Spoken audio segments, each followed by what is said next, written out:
Hi friend, welcome to our channel. ఇవాల్టి వీడియోస్లో AP పంట నష్టం జరిగిన రైతన్నలకైతే ఒక గుడ్ న్యూస్ రావడం అయితే జరిగింది. ఆ అప్డేట్ ఏంటో మనం ఇప్పుడు ఈ వీడియోలనైతే తెలుసుకుందాము. మీరు ఈ వీడియోని ఎక్కడ స్కిప్ చేయకున్నట్ల చివరి వరకు చూడండి.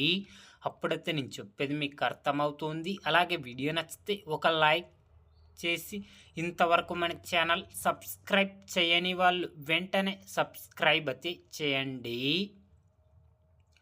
గత వారంలో సంభవించిన అకాల వర్షాలు, ఈదురుగాలులు, వడగళ్ల కారణంగా రాష్ట్ర వ్యాప్తంగా 11,337 హెక్టార్లలో వివిధ పంటలకు నష్టం వాటిల్లినట్లు వ్యవసాయ ఉద్యాన శాఖల డైరెక్టర్ శ్రీనివాసులు తెలిపారు.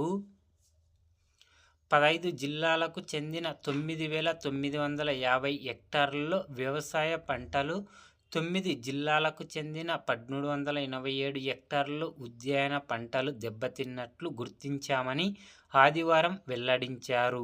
వరి 2,650 హెక్టార్లు, మొక్కజొన్న 6,450 హెక్టార్లు, మినుముకు 485 హెక్టార్లలో నష్టం వాటిల్లినట్లు తెలిపారు.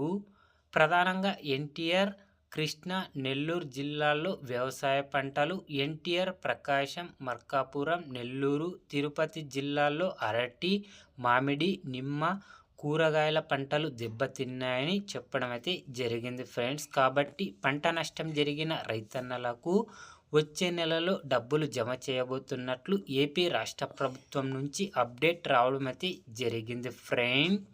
ఏపీ రైతన్నల గురించి ఏ చిన్న అప్డేట్ వచ్చినా అందరికంటే ముందుగా తెలుసుకోవాలి అంటే వెంటనే మన ఛానల్ని సబ్స్క్రైబ్ అయితే చేయండి friend. Thank you for watching my video.